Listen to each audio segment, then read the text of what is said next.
Hello students, good afternoon to all of you. So in today's class, we are going to discuss about a very small topic, that is chemical reaction. Chemical reaction. I am saying very small topic because we are going to sum up this class in very less time. Okay. So first of all, we should discuss about the chemical changes. We have we have learned in the last class, in our previous class, that what is the difference between the physical change and the chemical change. So let's now learn about chemical reactions. So chemical changes. So chemical change is the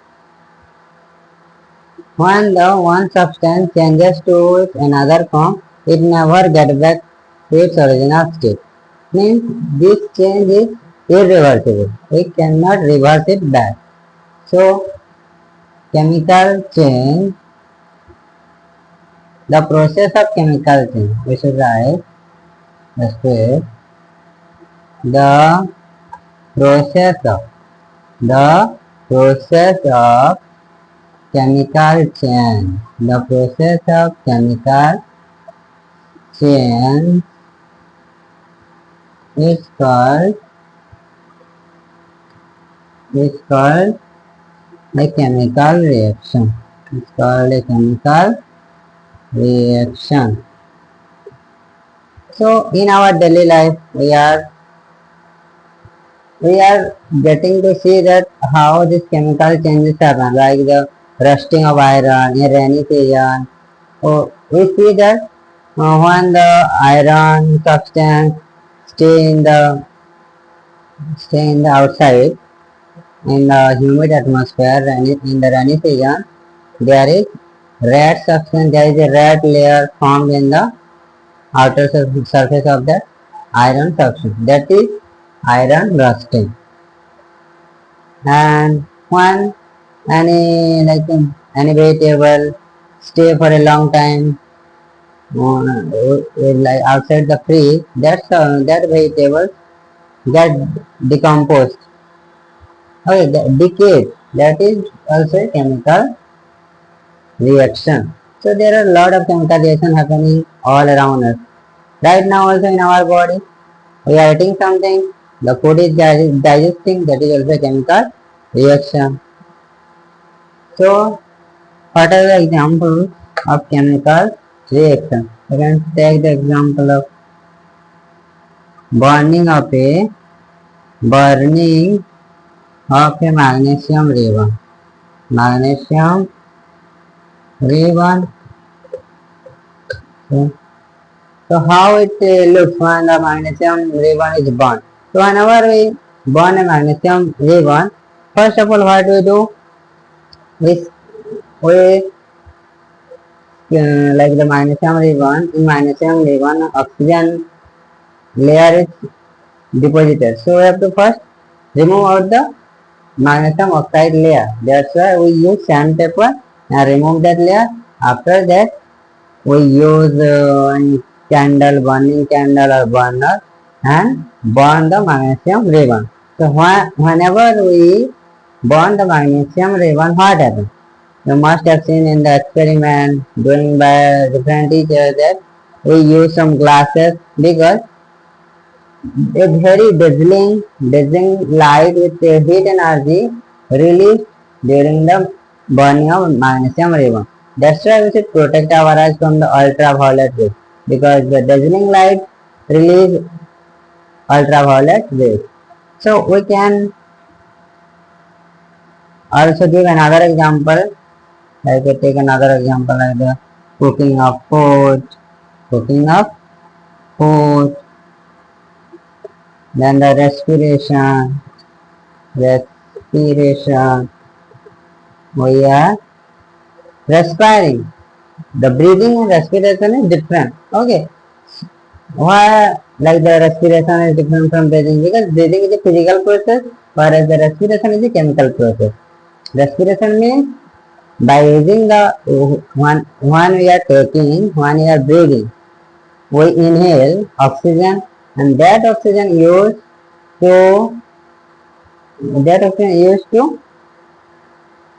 use for the what I say use for the food to get the energy. By using oxygen, our food is converted into simpler form, and we are getting energy. Okay, so that's why respiration is a chemical process. Then photosynthesis. Photosynthesis also we can. In photosynthesis, what happens? Like the plant is able to make their food in the form of, which is in the form of starch or glucose. The formula of glucose is C6H12O6. Then iron, rusting of iron. So there are a lot of examples of chemical reactions are there. So, and in the next, then we can see that whenever any reaction happens, sometimes what happens, energy is released. In some chemical reaction, energy is released, whereas in some chemical reaction, energy is absorbed, or we have to give energy. So, on the basis of energy requirement, not energy requirement. Okay, on the basis of energy requirement, should not write this. We don't have to write this because there are two types of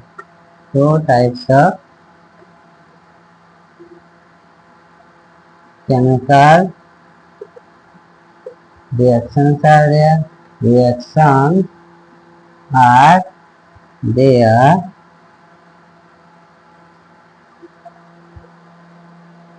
on the basis of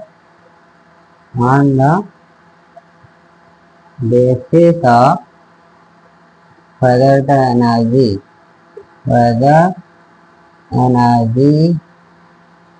is supplied or it is released. That is, first one is exothermic reaction, and second one is endothermic.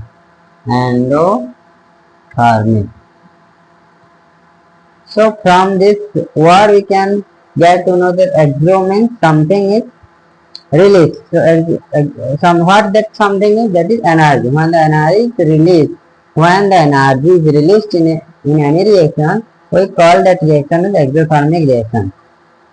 For example, in our respiration, we are getting energy in the form of ATP. That is exothermic reaction. When the calcium oxide, or also known as quicklime, reacts with water, it is also release some amount of energy. That is also exothermic reaction. Okay. Then endothermic means we are supplying energy. In the presence of energy, that reaction is happening. For example, photosynthesis. In the photosynthesis, what are the requirements are there? Like the first, we should need sunlight. So sunlight is the energy we are giving. That's why the photosynthesis reaction is known as endothermic reaction. Okay, that's it.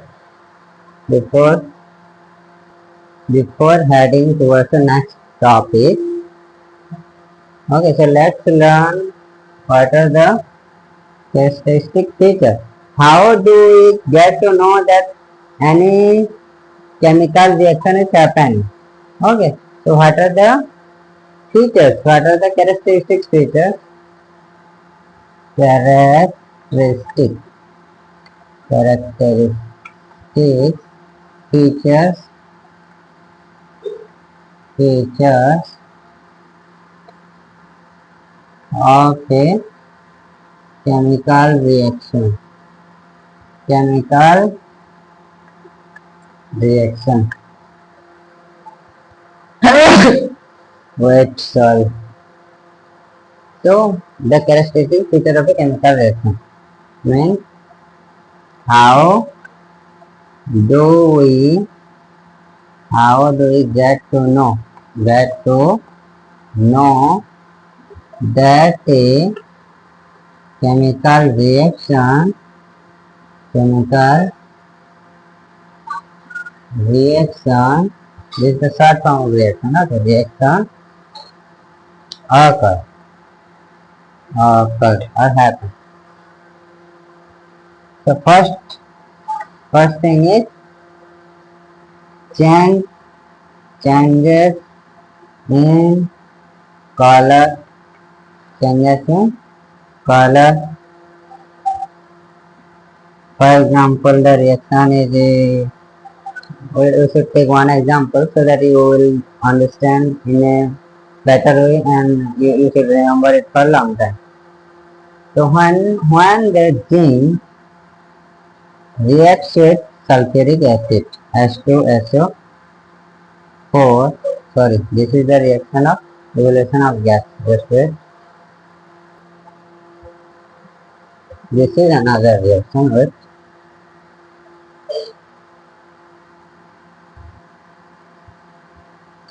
Fe means iron.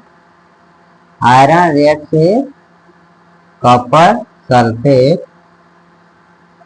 Gives rise to what? Copper displaced by the iron and form FeSO4 ferrous sulfate plus copper, because iron is more reactive than copper. That's why iron displaces the copper from its compound. Okay. And the color of the copper sulfate is blue. Blue color changes to the what color? FeSO4, the color of the iron sulfate is green. So this is the change in color. Then evolution of gas. The second characteristic, evolution of gas. Whenever there is any gas is released, we can say that the chemical reaction has happened or occurred.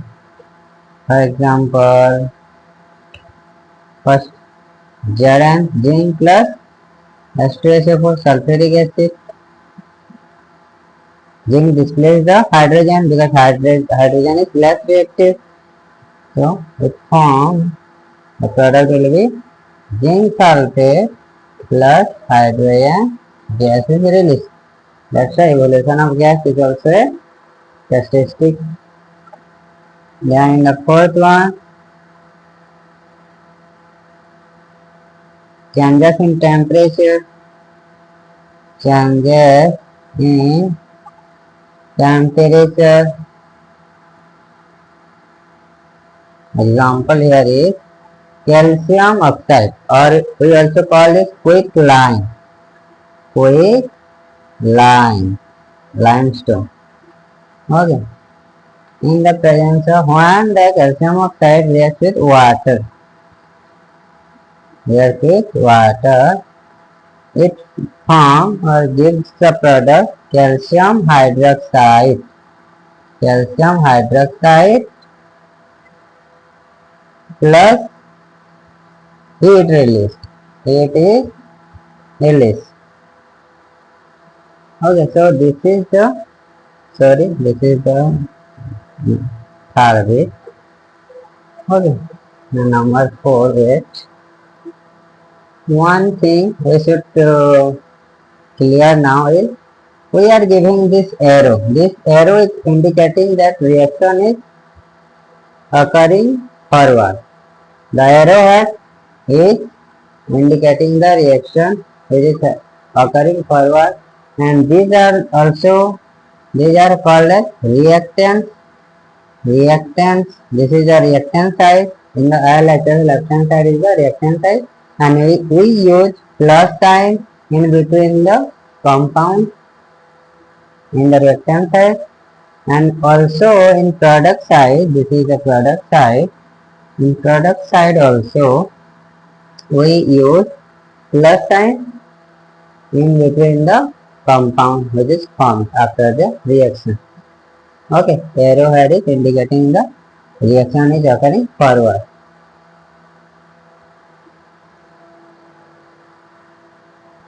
Let me clear the board first.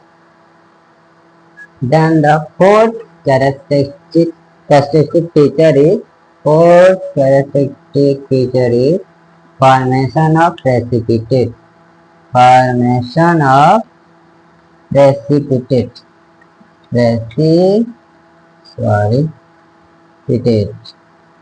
In short form we call this PPT, and we give this sign. Formation of precipitate. When something is deposited after the reaction. So here the example is BaSO4 NaCl. Sorry, just wait. This is the reaction BaCl2 plus Na2SO4. BaCl2 means barium chloride. One barium chloride reacts with sodium sulfate. It gives BaSO4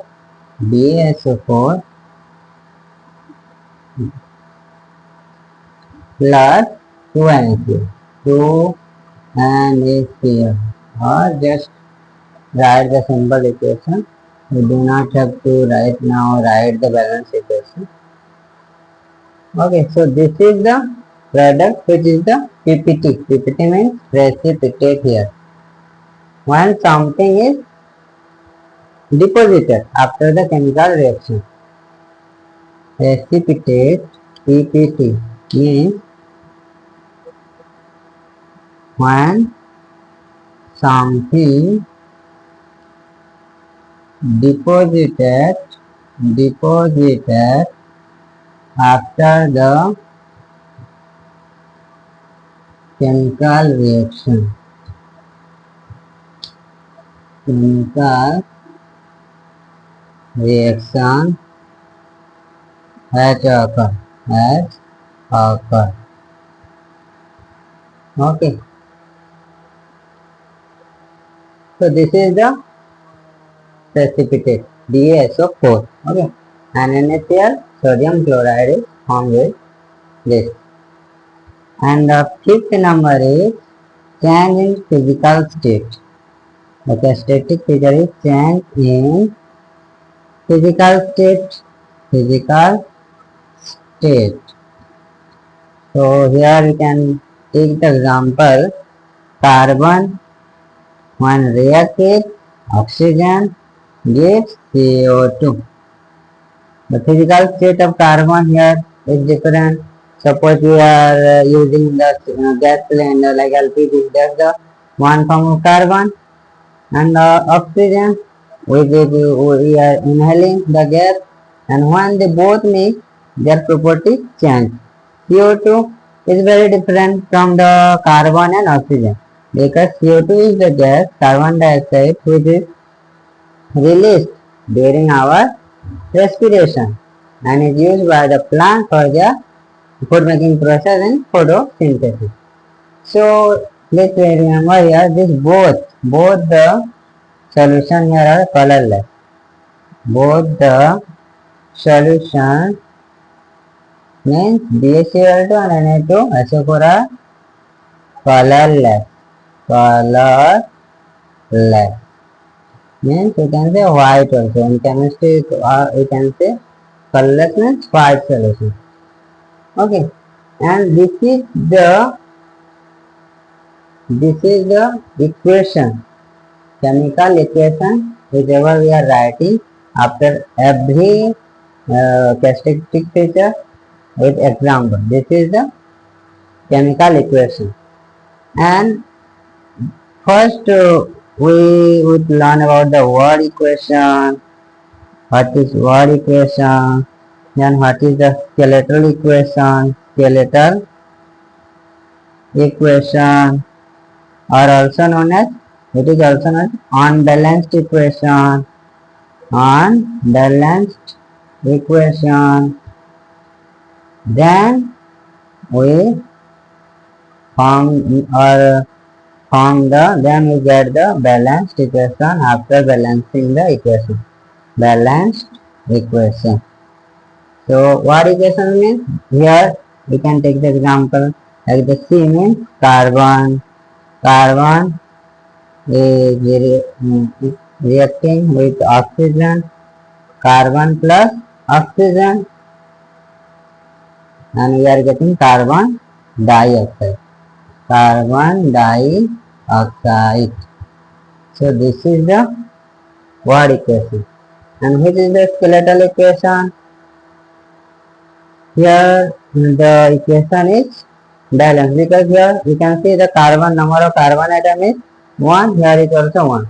The oxygen atom is 2, here is also 2. So the equation is already balanced. We don't have to balance this equation. Okay, when here you can see that the oxygen atom, number of oxygen atom is 4, here is also 4. Okay, so oxygen is balanced here.